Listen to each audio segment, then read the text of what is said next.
Welcome to Tribute to Stars. I'm Brandon. This channel is a place to honor unforgettable lives that brought joy, talent, and inspiration to the world. Here we remember beloved figures from film, music, television, and culture, reflecting on their journey, their influence, and the memories they left behind. Every tribute helps keep their legacy shining for generations to come. Barbara Gladstone was a highly influential American art dealer and film producer whose vision helped shape the contemporary art world for several decades. Born Barbara Levitt on May 21, 1935, she became known for her strong instinct in identifying emerging artists and supporting work that pushed boundaries. In 1980, she founded Gladstone Gallery in New York, which later expanded internationally, including a space in Brussels, growing into an important platform for globally recognized artists. Through her gallery, she played a key role in bringing conceptual, installation-based, and experimental art into broader public and institutional attention. Her approach was often described as bold but thoughtful, focusing on long-term artistic development rather than quick commercial trends. Beyond gallery work, she also explored film production, reflecting her wider interest in creative expression across different media. Many in the art community saw her as sharp, determined, and deeply loyal to the artists she worked with, often building careers over many years. Barbara Gladstone passed away at the age of 89, and her family did not publicly share the cause of death. Her legacy continues through the artists she supported and the global influence of the gallery system she helped redefine, leaving a lasting mark on contemporary art culture. Edith Eva Eger was born on September 29, 1927 in Košice, a city whose national borders changed over time. She grew up in a Hungarian-speaking Jewish family that valued education, culture, and discipline. From an early age, she showed talent in movement and the arts, training in ballet and gymnastics, and even joining the Hungarian Olympic Gymnastics Training Group before her youth was disrupted by war. In 1944, during the Nazi occupation of Hungary, she and her family were forced from their home and later deported. She was separated from her parents, who did not survive, while she and her sister endured extreme hardship in concentration camps and were later moved through several forced labor sites during the final years of the war. She survived until liberation in 1945 by Allied forces, though she was severely weakened and injured. After the war, she returned briefly to her hometown, where she learned the extent of her loss, including the death of many family members and her fiancé. She later married another survivor and moved to the United States in 1949 to rebuild her life. In America, she studied psychology and became a clinical psychologist specializing in trauma, dedicating her career to helping others heal from deep emotional wounds. She also became a writer and speaker, sharing her message of resilience, healing, and the power of choice in how people respond to suffering. Ruth Westheimer, widely known as Dr. Ruth, lived a remarkable life shaped by resilience and courage. Born in Germany in 1928 as Carola Siegel, her early childhood was disrupted by the rise of Nazi Germany. At just 10 years old, she was sent alone to Switzerland for safety, and tragically, she never reunited with her parents, who were killed during the Holocaust. Despite such loss, she carried forward with extraordinary strength. After the Second World War, she began rebuilding her life. As a teenager, she lived in what is now Israel, where she joined a paramilitary group and was injured during conflict. Later, she moved to Paris to study psychology and eventually settled in the United States.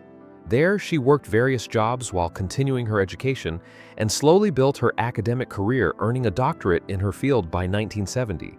Her public recognition began when she started hosting a radio program that spoke openly about relationships and human connection. Her honest, warm, and direct communication style helped break social taboos and made her widely respected. She later became a television personality and author, reaching millions of people through her work. Dr. Ruth remained active throughout her life, continuing to educate and write even in her later years. She passed away at the age of 96 from natural causes. Her legacy is remembered for its honesty, compassion, and the way she encouraged open conversations about topics once considered difficult to discuss.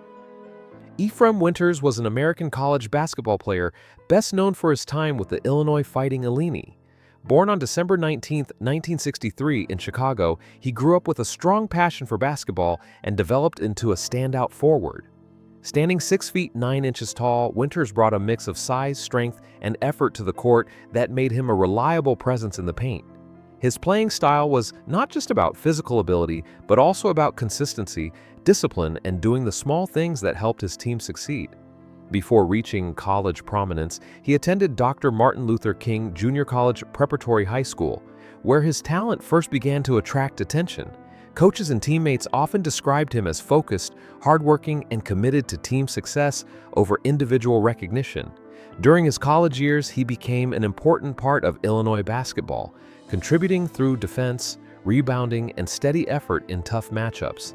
His journey reflected the dedication required of student athletes balancing academics and competitive sports at a high level. Winters later passed away in Aurora at the age of 61, and while details surrounding his passing were not widely shared, his memory continues through those who followed his career. He is remembered for his contribution to college basketball and the positive impression he left on teammates, coaches, and fans who appreciated his determination and team-first approach throughout his playing years and beyond. Eliseo Rodriguez Delgado was a Puerto Rican catcher whose career in professional baseball reflected steady determination and quiet consistency. He was born on May 24, 1946 in Fajardo, Puerto Rico, and later moved with his family to New York City in 1953. Growing up near Yankee Stadium, he developed a deep love for the game and admired catcher Yogi Berra, who influenced his early understanding of baseball. As a teenager, he also spent time practicing amateur boxing, which helped shape his discipline and work ethic. He graduated from James Monroe High School in the Bronx in 1964 and soon after began his journey in professional baseball. He entered the minor leagues the same year, working his way up slowly as a catcher while sharpening his defensive skills and learning the demands of the professional level. His progress was built on patience and consistent effort rather than quick breakthroughs. In 1968, he reached Major League Baseball with the New York Yankees, marking the beginning of a career that would span several teams, including the Kansas City Royals, Milwaukee Brewers, California Angels, and Los Angeles Dodgers. While he was never a headline star, he earned respect for his reliability behind the plate and his professional attitude. He is remembered for his perseverance, adaptability, and the long journey he took from his early days in Puerto Rico to the major leagues. Jerry Francis Conway was born in New York City in 1952 and grew up in Brooklyn, where the pace and energy of the surroundings shaped his imagination. From a young age, he was drawn to comic books, not just as entertainment, but as something to study closely. He paid attention to how stories were built, how dialogue shaped characters, and how artwork could carry emotion across each panel. This early curiosity became the foundation of his future work as a storyteller. He entered the professional comic book industry at a remarkably young age and began working with major publishers before turning 20. His early writing stood out because it felt more grounded and emotionally real compared to many superhero stories of that time. He quickly became known for bringing a fresh voice to the industry, one that focused on character depth and meaningful consequences. One of his most impactful contributions was the Spider-Man storyline involving the death of Gwen Stacy, a moment that changed how superhero stories were written by showing that even major characters could face permanent consequences. He also co-created The Punisher, a character who reflected a darker and more complex side of justice. Later, he expanded his work into television, continuing to focus on strong character-driven storytelling. Over time, his influence became deeply embedded in modern comics and screen adaptations, shaping how emotional and realistic superhero stories are told today. There are artists who entertain, and there are artists who leave a permanent imprint on the emotional vocabulary of cinema. Nicole Kidman belongs to the latter group. Her career is not simply a timeline of performances, but a study in endurance, how a person can be reshaped by experience without being diminished by it. Across decades, she has moved through triumph and loss, visibility and solitude, fame and fragmentation, and emerged with a presence that feels both refined and hard-won. What defines her is not just success, but the way she continues to evolve through it, carrying every chapter of her life into her work with quiet intensity. Resilience, in her case, is not a slogan, but a lived architecture built from years of reinvention, early life, and the formation of inner silence. Nicole Kidman's early life began in Honolulu and continued in Sydney, where she grew up in a household shaped by intellect, discipline, and care. Yet even in a stable environment, she experienced an inward shyness that made the world feel distant and difficult to enter. As a child, she struggled with a stutter and a deep sense of self-consciousness that often made her retreat into observation rather than participation. Ballet became one of her earliest forms of expression, offering a language beyond words where movement replaced hesitation. In school, she was often introspective, more comfortable in imagined worlds than in social certainty. That quietness, however, was not emptiness, it was sensitivity forming its own depth. Over time, what might have been perceived as withdrawal became a foundation for emotional awareness, a capacity to notice subtle shifts in people and situations. These early years did not erase her voice. They shaped the way she would later use it, carefully and with intention. First steps toward acting and creative awakening. Her entry into acting came early during her teenage years in Australia, where she began appearing in film and television projects. These early roles were not defined by polish, but by curiosity and instinct. Acting offered her something that life outside the screen had not fully provided: permission to express emotion without hesitation. At the Australian Theatre for Young People, she found an environment that nurtured exploration rather than perfection. It was here that she began to understand performance not as escape, but as translation, turning inner experience into something visible and shared.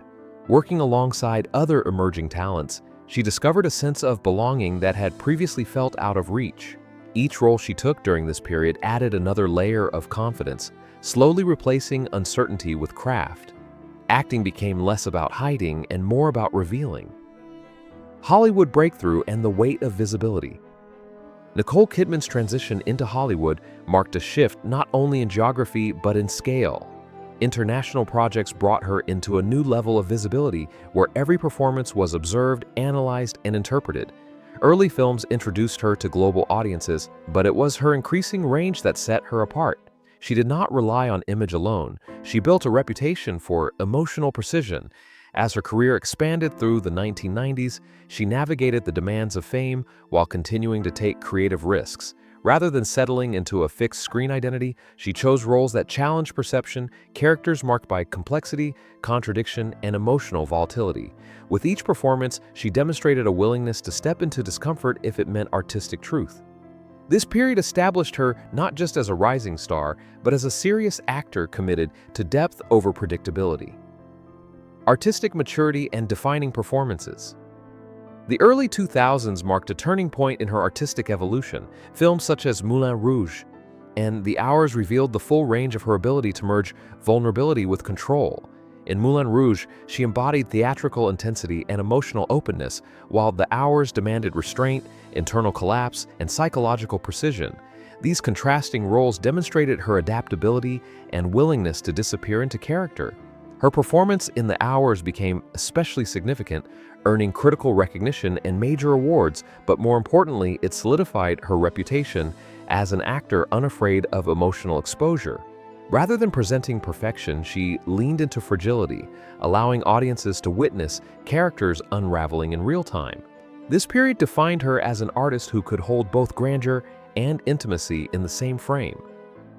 Personal life, loss, and quiet reconstruction.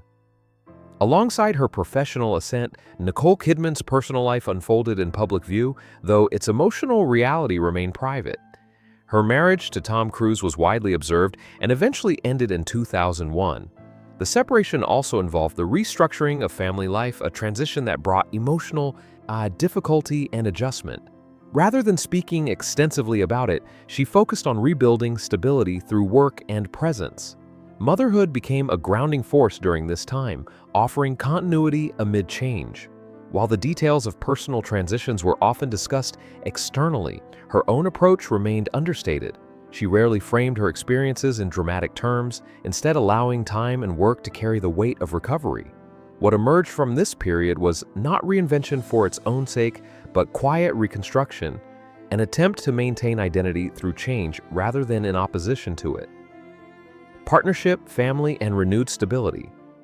In the years that followed, Nicole Kidman formed a long-term partnership with musician Keith Urban, leading to marriage in 2006. This chapter of her life has often been described as grounded and steady, shaped by shared commitment and family life. Together, they built a household centered around their children and professional balance. Rather than existing in the heightened volatility often associated with fame, this phase of her life has been marked by continuity. She has spoken in general terms about the importance of family, structure, and emotional grounding. While both partners maintained demanding careers, their shared focus has remained on maintaining stability and connection. This period reflects a different kind of strength, less about endurance through rupture and more about sustaining harmony through effort and care. Reinvention through television and contemporary roles. In recent years, Nicole Kidman expanded her artistic influence into television, particularly through projects that redefined serialized storytelling.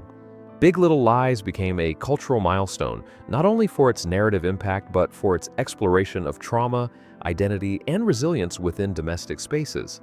Her performance contributed significantly to the series' emotional weight, earning widespread recognition. She continued to take on roles that challenged perception, often portraying characters navigating psychological complexity or moral uncertainty. Beyond acting, she also stepped into production, shaping stories from behind the camera and contributing to creative decisions at a structural level. This expansion into production reflects a broader evolution from performer to storyteller with influence over narrative direction. Her work in this phase demonstrates a sustained commitment to storytelling that centers emotional truth over spectacle. Legacy and the language of endurance. Nicole Kidman's legacy is not defined by a single performance or period of fame, but by the consistency of her artistic curiosity. Across decades, she has moved through shifting eras of cinema and television without losing her commitment to emotional authenticity. What makes her work enduring is not perfection, but openness, the willingness to explore vulnerability without reducing it to sentimentality. Her career illustrates a broader truth about artistic longevity, that sustained relevance is built not on resisting change, but on embracing it. She has navigated transformation repeatedly, both professionally and personally, and each stage has added depth to her presence on screen. Rather than presenting a fixed identity, she continues to evolve, allowing experience to shape her artistry rather than confine it. Closing reflection. To speak about Nicole Kidman is to speak about continuity through change. Her life and career do not follow a straight line of ascent, but a layered progression shaped by experience, reflection, and reinvention. She has moved through visibility and privacy, triumph and difficulty, always returning to the work with renewed focus. What remains constant is her ability to translate lived experience into performance that feels immediate and human. In doing so, she has built a body of work that resonates not because it is untouchable, but because it is deeply felt. Her story is not one of flawless ascent, but of sustained presence, a reminder that endurance in art is not about avoiding fracture, but about learning how to create meaning from it.